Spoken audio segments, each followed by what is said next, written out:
ఓ ఆపద వచ్చిందనుకోండి, జీవితం అంతా ఎప్పుడు పువ్వుల పాన్ప అలా ఉండదు. నువ్వు తప్పు చేయకపోవచ్చు, అయినా ఆపద వస్తుంది. మన ప్రమేయం లేకుండా వస్తుంది కాబట్టే దానిని ఆపద అంటారు. ఆ ఆపద వచ్చినప్పుడు తాళి తట్టుకుని నిలబడగలగాలి. అలా తట్టుకోలేక నేలబడిపోయాడు అనుకోండి, మృత్పిండం అంటారు. మట్టి ముద్ద కింద పడిపోతే నేల కట్టుకుపోతుంది. అది బంతి అనుకోండి, కింద పడితే పైకి లేస్తుంది. కింద పడిపోకుండా పైకి లేవాలి అంటే ఉత్సాహం ఉండాలి.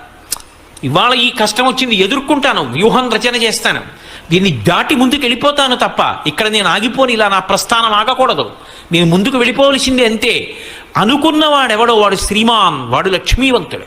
అరుణాచల క్షేత్రానికి వెళ్ళినటువంటి వాళ్ళు ఆ దేవాలయంలో పరమేశ్వరుడి పూజ చేసేటప్పుడు ఏ నామాలతో పూజ చెయ్యాలన్నది కూడా పరమశివుడు నిర్ణయం చేశాడు. అరుణాచల క్షేత్రంలో ఈ నామాలతోటే నాకు పూజ, ఇతర నామములు కూడా పలకవచ్చు, ఆడవచ్చు, కానీ ఈ నామములే నా దగ్గర పలకాలి, దాని చేత నేను ఎక్కువ ప్రీతి చెందుతాను. అలాగే అరుణాచల క్షేత్రానికి వచ్చిన వాళ్ళు అరుణాచలంలో కూర్చుని చక్కగా సామూహికంగా భక్తులందరూ కూర్చుని ఒకరు చెప్తుంటే మిగిలిన వాళ్ళు చెప్తూ ఉండాలి ఆ నామాలు. ఆ నామాలన్నీ గౌతమ మహర్షికి చెప్పి గౌతమ మహర్షి చేత సంకలనం చేయించాడు పరమేశ్వరుడు. మీ యొక్క సౌకర్యం కోసం నేను ఆ నామాలు తీసుకొచ్చాను. ఆయనే చెప్పినటువంటి నామాలు, అరుణాచల క్షేత్రంలో ఈ నామాలు చెప్పాలి అని.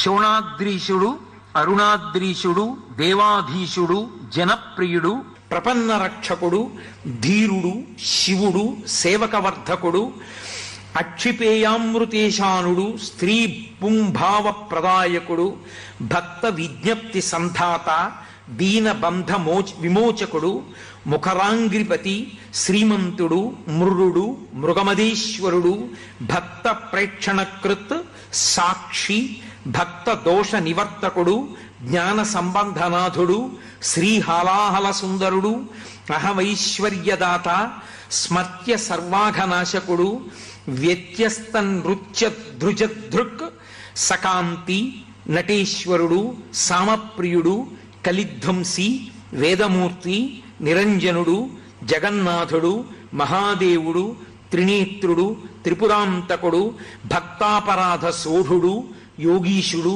భోగనాయకుడు, బాలమూర్తి, క్షమారూపి, ధర్మరక్షకుడు, వృషధ్వజుడు, హరుడు, గిరీశ్వరుడు, భర్గుడు, చంద్రశేఖరావతంసకుడు, స్మరాంతకుడు, అంధకరిపుడు, సిద్ధరాజు, దిగంబరుడు, ఆరామప్రియుడు, ఈశానుడు, భస్మ రుద్రాక్షలాంఛనుడు, శ్రీపతి, శంకరుడు, స్రష్ట, సర్వ విఘ్నేశ్వరుడు, అనఘుడు, గంగాధరుడు, క్రతుధ్వంసి, విమలుడు, నాగభూషణుడు, అరుణుడు, బహురూపుడు, విరూపాక్షుడు, అక్షరాకృతి, అనాది, అంతర్హితుడు, శివకాముడు, స్వయం ప్రభువు, సచ్చిదానందరూపుడు, సర్వాత్మ, జీవధారకుడు, స్త్రీ సంగవామ సుభగుడు, విధి విహిత సుందరుడు, జ్ఞానప్రదుడు, ముక్తిదాత, భక్త వాంఛితదాయకుడు,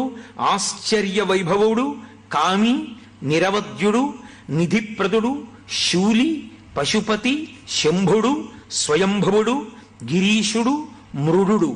ఇవి అరుణాచల క్షేత్రానికి వెళ్ళినటువంటి భక్తులు తప్పకుండా కూర్చుని చెప్పవలసినటువంటి నామములు. ఎవరు అరుణాచలం వచ్చి ఈ నామములు అరుణాచల క్షేత్రంలో పలుకుతారో, ఎవరు ఈ నామములతో శివలింగానికి పూజ చేసుకుంటారో అటువంటి వారందరికీ కూడా నా యొక్క అనుగ్రహం విశేషంగా కలుగుతుంది